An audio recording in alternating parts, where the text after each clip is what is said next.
요즘 아이들이 쓰는 대화를 들어보면은 이해가 되지 않는 단어들이 참 많습니다. 특별히 카톡이나 SNS상의 대화는 더욱 그렇습니다. 그 가운데 자뻑이라는 말이 있습니다. 여러분 자뻑이란 말 아십니까? 자뻑이라는 말은 그 형태를 설명하면 여러분이 이해하기 쉽습니다. 한 여자아이가 이렇게 말합니다. 왜 남자친구는 나를 배우 김태희와 비교하는지 모르겠어. 김태희가 뭐가 그렇게 이쁘게 생겼다고. 나는 김태희와 비교당할 때마다 아주 기분이 나빠 죽겠어. 이런 자뻑녀.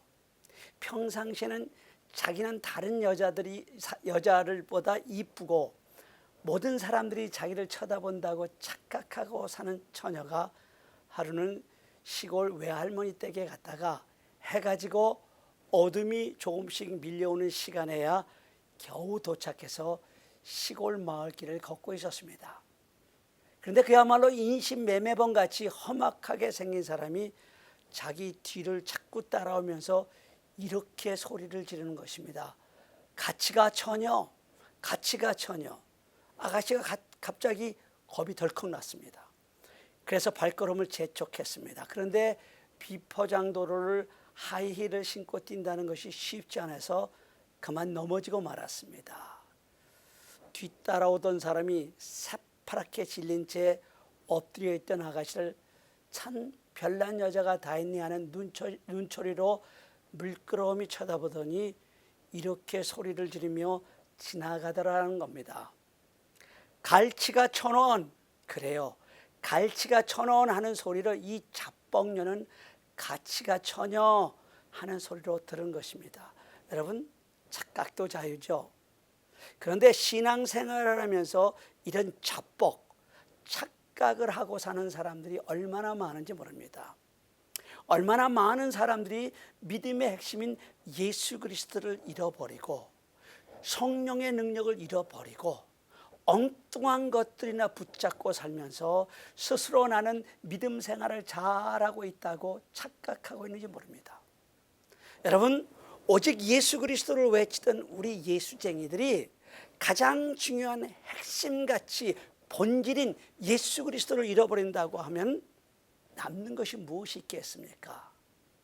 사사기에 보면요, 삼손이 드릴라에 빠져서 그녀의 무릎을 베고 깊이 잠든 사이에 힘의 근원이었던 머리카락이 잘라져 버렸습니다. 그런데 삼손은 자기 힘의 근원이 사라졌는데도 알지 못하고 힘께나 써보겠다고 일어섰다가 두 눈이 빠지는 비극을 맞이하지 않았습니까? 성경은 그런 삼손의 생애에 대해 이렇게 불행한 기록을 우리에게 남겨주고 있습니다. 여호와께서 이미 자기를 떠난 줄을 깨닫지 못하더라. 만약에 여호와께서 이미 나를 떠난 줄도, 성령님께서 우리 가정을 떠난 줄도, 예수님이 내 삶 속에 계시지 않을 줄도 깨닫지 못하더라고 한다면 이건 비극 중에 비극이요, 불행 중에 불행입니다. 이 시간 여러분에게 묻습니다. 당신의 삶 속에는 예수님이 계십니까? 오늘 본문은 예수님의 탄생 기록을 빼고 나면 우리 예수님이 아동기와 청소년기를 어떻게 보내셨는가 하는 것을 기록한 유일한 본문입니다. 마치 우리 예수님의 생애 30년간의 숨겨진 역사의 커튼을 살짝 열어 보여주는 장면과도 같기도 합니다. 예수님이 12살 되던 해 6월절에 부모님을 따라서 예루살렘에 올라갔습니다. 6월절 축제를 마치고 온 식구들이 갈릴리로 내려오는 길이었지만 어린 예수는 그냥 예루살렘 성전에 머물러 있었는데 예수님의 부모들은 예수가 동행 중에 있겠거니 하고 하룻길을 내려온 후에 그때서야 동행 중에 예수가 없다는 것을 발견한 것입니다. 여러분, 과연 이것이 가능할까요? 1990년에 미국에서 엄청난 메가 히트를 기록한 영화 한 편이 개봉했습니다. 시카고의 중산층 주택을 무대로 한 홈 앨런, 나홀로 집에라는 미국 코미디 영화입니다. 여덟 살짜리 말썽꾸러기 케빈이 그의 가족이 프랑스로 성탄절 휴가를 떠나는데 집에 홀로 남겨지게 됩니다. 케빈은 홀로 집에 남아있는 동안 두 명의 멍청한 빈집털이 도둑들에게 위협을 당하지만 여러 가지 함정을 만들어 두 도둑을 끝까지 물리치고 집을 지켜내고 가족을 만난다는 내용입니다. 물론 케빈이 집에 홀로 남겨진 데는 그럴 만한 이유가 있었습니다. 먼저 케빈 가족은 요즘 보기 드문 대가족이며 가족이 여행을 떠나기 전날 밤 온 식구가 피자 파티를 하다가 케빈 때문에 난장판이 되어 케빈은 3층 다락방에서 타임아웃을 당합니다. 거기에다가 지난밤 바람으로 인해 나뭇가지가 부러지면서 전기와 전화선을 덮치며 정전이 되는 바람에 온 가족이 늦잠을 자게 되고 비행기 시간이 늦어지는 바람에 한바탕 소동이 벌어져 급히 공항으로 가서 겨우 비행기를 타게 됩니다. 비행기가 이륙해서 그때서야 아들들을 카운트하는 어머니가 케빈이 동행 중에 없음을 알고 혼자서 집에 남겨졌다는 것을 발견하게 되는 것입니다. 뒤늦게 케빈이 홀로 남겨졌다는 것을 아는 어머니가 집으로 돌아오려고 했지만 성탄절 마지막 휴가철이라 모든 시카고로 돌아오는 비행기가 동이 났습니다. 그래서 여러 도시를 돌아서 집으로 돌아왔지만 이미 휴가철은 끝나고 케빈이 이웃에 홀로 사는 할아버지의 도움으로 빈집털이범들을 붙잡아 경찰에 넘기고 집을 잘 지켜냈다는 그런 내용입니다. 그런데 오늘 본문의 배경을 제 나름대로 이미지네이션, 상상해 보니까 예수님의 가족들의 6월절 예루살렘 여행이 케빈네 상황과 흡사할 것이라는 생각을 하게 되었습니다. 마태복음 13장에 보면 예수님의 동생들 이름이 등장하는데 야고보, 요셉, 시몬, 유다가 등장하고 그 누이들이라는 복수로 여자 형제들의 등장을 합니다. 그러니까 적어도 4명의 남자 형제가 있었고 2명 이상의 누이들이 있었다는 것입니다. 물론 예수님의 12살이 되던 해 몇 명의 형제가 탄생했는지는 알 길이 없지만 아버지 요셉이 일찍 죽은 것을 생각해 보면 이미 그때에는 예수님의 동생들은 다 태어난 대가족이었고 그 중에 예수님은 장남으로 이미 부모님들의 케어 돌봄에서 떠나 오히려 동생들 돌보아야 하는 나이가 되었던 것입니다. 또한 당시 12살의 나이는 결코 어리게만 간주되지 않았습니다. 그 나이가 되면 오늘 본문의 말씀처럼 이미 6월절에 성전에 나가서 하나님께 보여야 할 나이가 되었고 예루살렘 여행길에서는 자기보다 어린 동생들을 챙겨야 할 나이가 되었을 것입니다.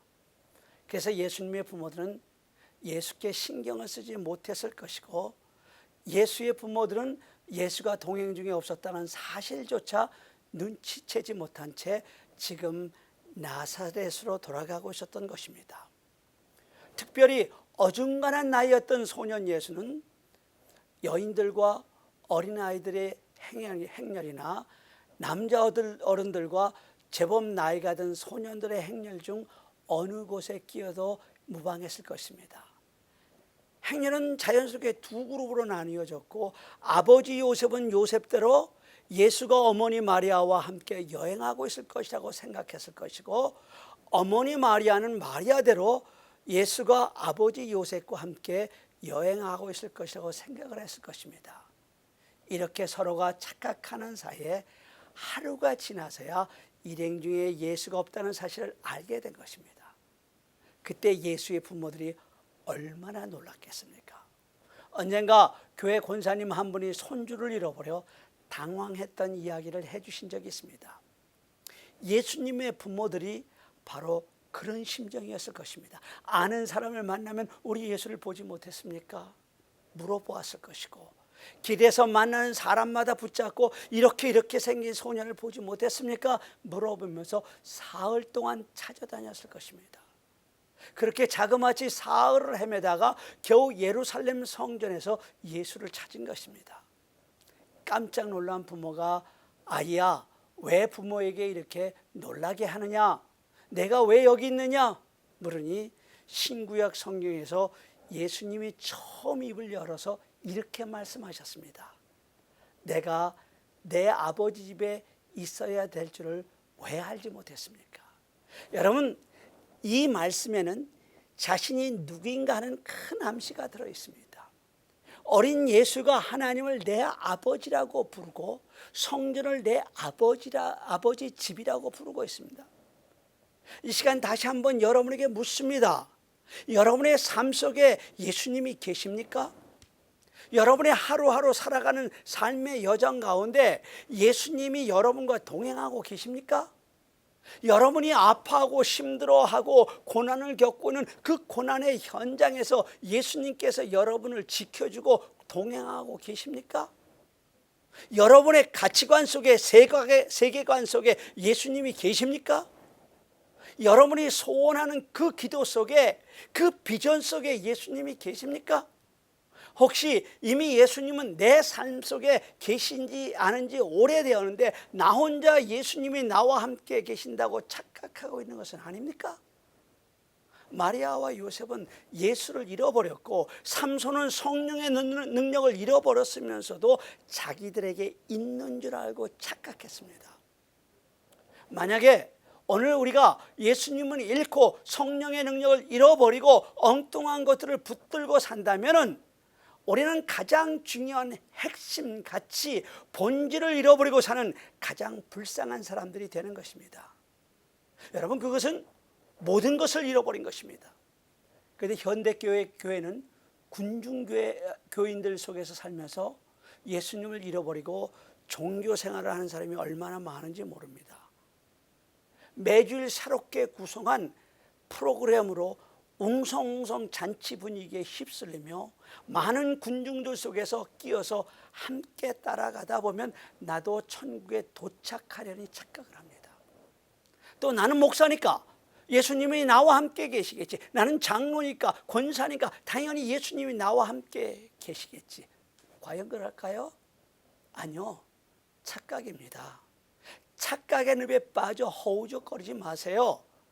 또 이런 착각을 하는 사람도 있습니다. 나는 주일도 잘 지키고 교회 일도 열심히 하니까 주님이 나와 동행해 주시겠지. 아니요, 그것도 착각이에요.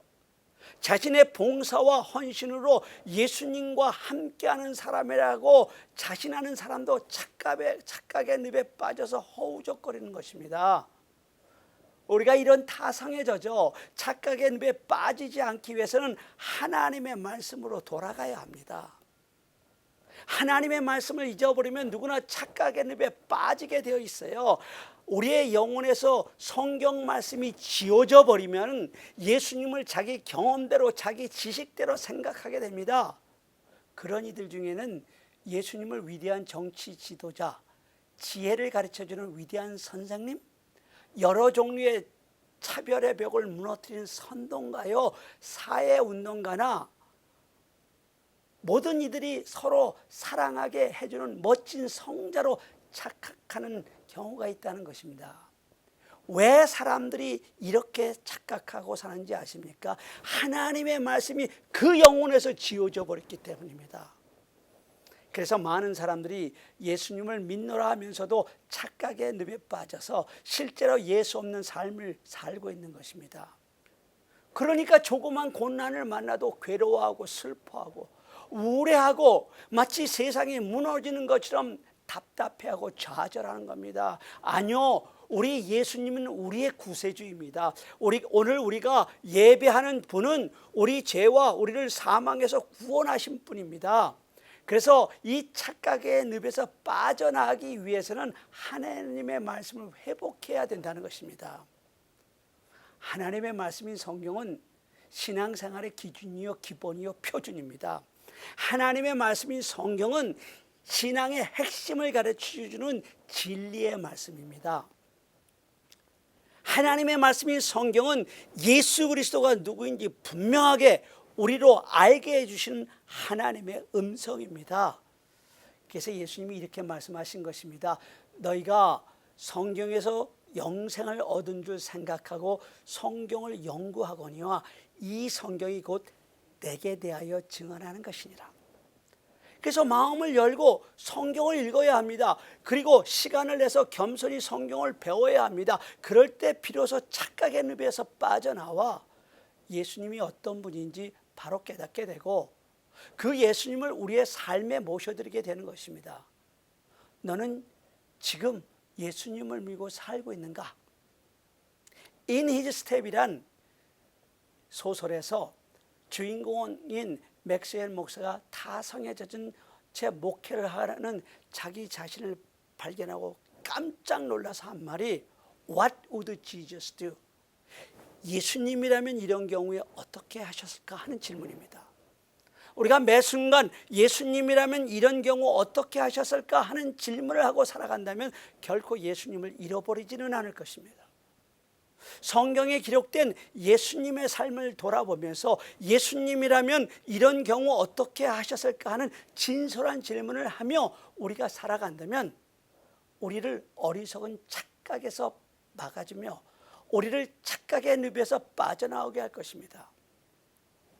출애굽기에 보면 이스라엘 백성들이 출애굽하여 광야에서 40년 동안 여행할 때 그들이 살아가는 광야교회의 모습을 통해서 성도된 우리가 과연 어떻게 살아가야 하는가 하는 것을 아주 자세히 보여주고 있습니다. 먼저 그들은 하나님의 임재를 상징하는 법궤를 언제나 앞장 세우고 행군했습니다. 우리는 언제나 예수님으로 우리의 앞장서가게 하시고 우리는 그 예수님을 표대 삼아 쫓아가야 합니다. 그게 신앙생활이라고 하는 것입니다. 또 그들 앞을 인도하던 구름기둥과 불기둥이 멈추어 서고 이스라엘 백성이 광야에 머물게 될 때 법궤를 중심으로 자기들이 장막을 쳤습니다.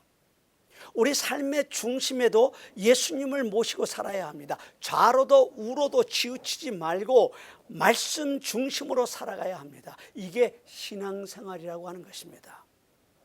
그런데 마리아와 요셉이 예수님을 잃어버린 것은 그들이 예루살렘 성전을 떠났을 때부터였습니다. 마찬가지입니다. 물을 떠난 물고기가 살 수 없듯이 교회를 떠나고 예수님을 떠난 심령은 살 수 없습니다. 그런데 어떤 사람들에게는 때로는 모순되는 것처럼 느껴질 때도 있고 문제도 많이 있다는 것입니다. 목사에게 사기를 당했다는 사람도 있고요, 장로에게 배반을 당한 사람도 있고요. 그래요. 그래서 자기는 절대로 교회에 나가지 않을 것이라고 합니다. 맞습니다. 교회는 영원히 죽을 수밖에 없는 죄인이라고 고백하는 죄인들이 모인 곳이기 때문에 문제가 있을 수밖에 없고요, 특별히 죄인인 당신과 제가 이 지상교회를 이루고 있는 멤버들이기 때문에 이 지상교회는 완전할 수 없습니다. 특별히 한국교회는요, 돌아가신 옥하는 목사님이 살아생전에 그처럼 피가 터져라고 외쳤던 것처럼 한국교회는 목사가 회개하고 바로 서야 합니다. 이 김 목사를 비롯해서 모든 목사가 불꽃 같은 두 눈 앞에서 바로 서야 한국교회가 새롭게 됩니다. 그러나 잊지 마세요. 교회는 예수님이 거하시는 성전입니다. 교회가 거룩하다는 이야기는 목사가 거룩하거나 여기 모인 여러분들이 거룩하기 때문에 거룩하다는 이야기가 아니고 이 성전에 계신 하나님이 거룩하시기 때문입니다. 이 교회는 거룩하게 하시는 보혈의 능력이 역사하기 때문에 거룩한 것입니다. 여러분, 교회가 하나라는 이야기? 여기 모이는 여러분들의 마음이 모두 하나 되기 때문에 교회가 하나가 되었다고요? 천만의 말씀입니다. 우리로 하나 되게 하시는 성령이 계시기 때문에 교회는 하나입니다. 여러분, 기독교 역사 2000년 동안 교회는 언제나 문제가 많았고 모자랐고 부족했고 갈등도 있었고 언제나 연약함이 있었지만 하나님은 교회를 통해서 구원의 역사를 이루어 오셨습니다. 그렇습니다. 하나님은 교회를 통하여 인간 구원의 역사를 이루어 오셨고 여러분과 제가 이 교회를 통해서 구원받았습니다. 이제 우리는 잃어버린 예수님을 어디서 찾아야 하는지 분명해졌습니다. 46절을 제가 읽겠습니다. 사흘 후에 성전에서 만난즉 그가 선생들 중에 앉으사 그들에게 듣기도 하시며 묻기도 하시니 마리아는 친척들을 붙들고 우리 아들 예수 못 보셨나요? 요셉은 지나가는 사람들을 붙들고 이렇게 생긴 아이 못 보셨나요? 아는 자 중에서 찾아보았으나 동행 가운데 없었습니다. 그들이 예루살렘 성전에 도착했을 때 예수님은 거기 계셨습니다. 여러분이 오늘 이 교회에 나오신 이유도 똑같습니다. 예수님을 만나러 오셨습니다. 그래서 여러분 오늘 예수님을 만나야 합니다. 이 예배를 통해서 주님을 만나야 합니다. 찬송 속에 거하시는 주님을 만나야 합니다. 우리에게 말씀하시는 주님을 만나야 합니다. 여러분 왜 낙심이 되십니까? 왜 불평이 생기십니까? 왜 미움이 생기고 원망이 생깁니까? 왜 그 안에 자기 마음 안에 자기 왕국을 무너뜨리지 못해서 근심하고 미워하며 살아가십니까? 그 삶 속에 예수님이 안 계시기 때문입니다. 그래서 방황하는 것입니다. 그래서 낙심하는 것입니다. 그래서 저는 설교 때마다 반드시 예수님에 대해서 말씀드리는 겁니다. 제 설교는 멋있지도 않습니다. 투박합니다. 그렇다고 해서 공부를 많이 하는 목사들이 설교처럼 지적이지도 않고 화려하지도 않습니다. 그래도 괜찮아요. 저는 그런 설교를 할 능력도 실력도 없어요. 그러나 저는 설교를 준비해서 그 설교의 본문이 구약이든 신약이든 항상 언제나 제 설교 속에 예수 그리스도의 보혈이 있는지, 우리 주 예수 그리스도가 녹아서 역사하는 설교가 되고자 하고자 노력하고 있습니다. 그래서 매 설교 때마다 정말 투박하고 상투적인 말 같지만 복음의 ABC, 오직 예수, 오직 복음 믿음을 외치며 설교의 결국은 예수 그리스도로 끝나는 것입니다. 이 설교를 듣는 성도들마다 상처난 심령마다 갈증난 심령마다 방황하는 심령마다 예수 그리스도를 만나고 예수님으로 충만하시기를 원합니다. 여러분 나가서 전하세요. 한빛교회 오시면 예수님 읽고 방황하는 사람들이 예수님을 만난다고 전하세요. 여러분 한빛교회 오시면 행복을 잃고 허둥대는 사람들에게 예수님을 만나고 행복해진다고 전하세요. 헛된 것을 붙들고 헛되레하며 인생을 공허하다고 말하는 사람들에게 분명히 말씀드리세요. 우리 주 예수 그리스도를 만나라고, 우리 주 예수 그리스도를 붙들라고. 그러면 이 땅에서부터 행복한 천국의 삶을 살 수 있다고 전하시기를 바랍니다. 다 같이 기도드리시겠습니다.